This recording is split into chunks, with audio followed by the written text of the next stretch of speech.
And welcome back, everyone. So here's a couple interesting stories that have recently popped up in the news that are worth sharing, but you got to hear the background story to each one. So first, we're going to start off in Seattle, Washington, where a mother who kind of trying to keep herself busy during the COVID closures and shutdowns and social distancing, and everything all together. She has a hobby of making knitted hats and scarves for pets. Yes, hats and scarves for pets, dogs, cats, and whatever else anybody would like to put them on. But she makes little hats and scarves for pets. Well, she found herself on a Wednesday afternoon going out to find more yarn because she was running low on the skeins of yarn that she uses. She normally likes to use either a complete cotton blend or she likes to use alpaca yarn, but she didn't have any alpaca left. So she went out to her local craft stores and looked for some yarn, and she wasn't able to find quite the colors that she was looking for. So she decided that she would hit up some secondhand stores, thrift stores, or tag stores, depending on what you call them in your area. And she went to one and she found an entire wicker basket filled full of yarn, but it was wrapped up like a gift basket. And inside of the basket, she could see that there was about 8 skeins of yarn, but the basket was kind of heavy. And she's like, well, maybe there's other items in here for knitting that I can use. So she purchased this thrift store basket in the Greenwood area of Seattle. And there she took it home, she set it on the counter, and she was started going back to doing some more errands around the house, cleaning a little bit. But later on that afternoon she decided to cut into the basket to get back to her projects of making hats and scarves for dogs and cats or other animals. So she started taking the skeins of yarn out and separating them out, greens and blues and whites and reds and whatever the colors were. She was separating them out. And she said, this basket's really heavy still. So she started taking, the paper that was on the bottom of the basket out, and underneath that basket, in the basket itself, underneath the rest of the paper and stuff, she found something that she wasn't expecting to find. What did she find? She found a block, a big plastic block that looked like it had been dipped in plastic dip, which is something that they use for dipping tools in. It's a plastic coating that it hardens, to somewhat of a soft texture once it's actually been dried. What'd she find? Well, she found a 1 kilogram block of uncut Colombian cocaine inside of a wicker basket that she paid $17 for. She found a block that was labeled on the outside 100% pure, uncut, unadulterated Colombian cocaine. Yeah, that was in the bottom of her basket.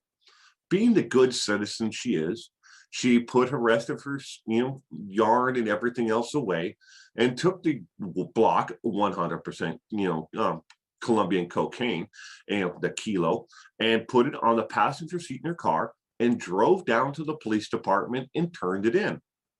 Now, lucky for her, she didn't get stopped on the way there, because that would have been really hard to explain. Why do you have a kilo of cocaine on the passenger seat of your car? But she did, and she turned it in, and they tested it, and it turned out to be uncut, pure Colombian cocaine. So that's the first story of the day. So she did the right thing, and apparently she gets to keep the yarn because there was no drugs in the yarn itself. So she's going to go back to making little hats and scarves for dogs and cats and other pets. Next one, we're going to Arizona. Family, decides that they're out thrift storing, going to tag sales, yard sales, and alike on a weekend, and they just went to a thrift store where their child decided that I want this toy, mommy. And the mom said, well, I guess, it's kind of an odd, ugly toy.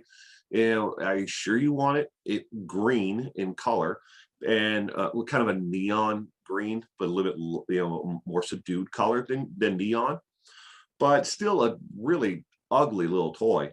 Well, she buys it anyways and takes it home and then decides that she's going to wash the toy before the child plays with it.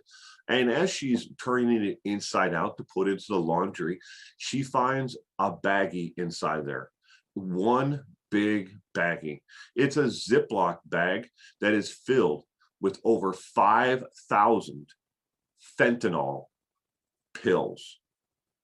5,000 fentanyl pills believed to have been smuggled in through the toy from Mexico, of all places. But they believe that from the looks of it and what the DEA said is that it has the same markings of the drug cartels who are smuggling fentanyl in through Mexico. So they believe that is the origin of where the fentanyl came from. Now, in case you don't know, fentanyl is dangerous, even if you just touch it. And if a child would have touched that, those fentanyl pills and brought, mommy, look what I found, it could have had dire consequences for this child. But over 5,000 pills.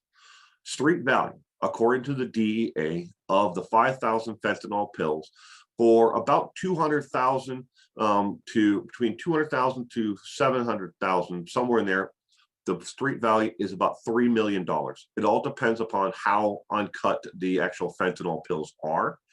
If they're pure, they're usually chopped up, and then mixed with other things, before they're sold on the street. So they're not sure yet until the laboratory testing is done just how powerful the fentanyl pills are. But 5,000 fentanyl pills were shoved up the cavity inside of a glowworm toy. And the parents paid $3.50 for it, but that's not really important how much they paid for the toy. The point is that their child almost played with something that would have killed them if they would have breathed in the dust or they would have touched it, and because it can be absorbed through the skin. Fentanyl. So that's two interesting stories that that are crime related that were in the news recently. And I want to thank everybody out there for sharing these stories with me. And hey, I hope you and everyone out there have a safe and wonderful week ahead. So until next time.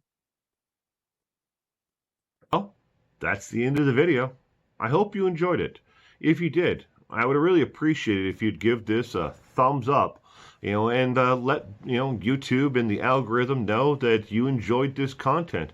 If you have only watched one video and this is it, well, thank you for stopping by. But I have a whole channel of over 500 videos for on YouTube right now. Why don't you go check one out? Links down below. There's a next suggested video there. You can subscribe too. I wouldn't mind if you would do that.